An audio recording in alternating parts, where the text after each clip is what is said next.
大乡亲啊，继续来看选战进入到最后的阶段。台北市长的竞争是真激烈，国民党的蒋万安杀出着伊的夫人牌路。蒋万安的太太大不到6个月哦，早起到菜市啊帮翁婿来拜票邮票。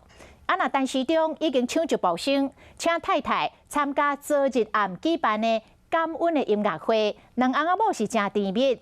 陈市长讲，无啥物家人牌啦，拢是人，大家拢需要温暖的感情。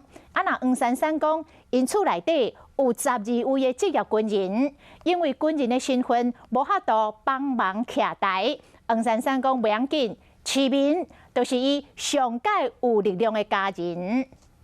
拜托拜托，我会加油哈！市场扫街，甲大家手一条条面前，甲民众保暖。国民党台北市长候选人蒋万安，过来伫咧南门市场拜票，因太太嘛伫咧成功市场倒邮票。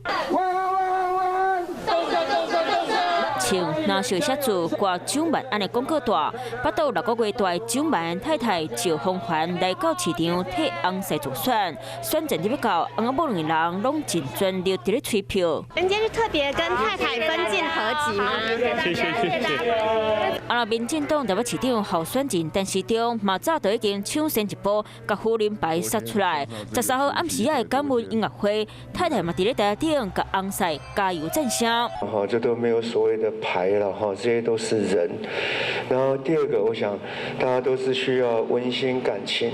看到男的拢伫咧选情，叫厝里的人斗助选，无党参选的黄珊珊敢嘛用这招？政党的大佬牌好像也没用了，现在只剩下家人牌了。我们家有12个职业军人，大家都因为有工作的关系，没有办法出来辅选站台，这是我们家人的困难。但是我相信。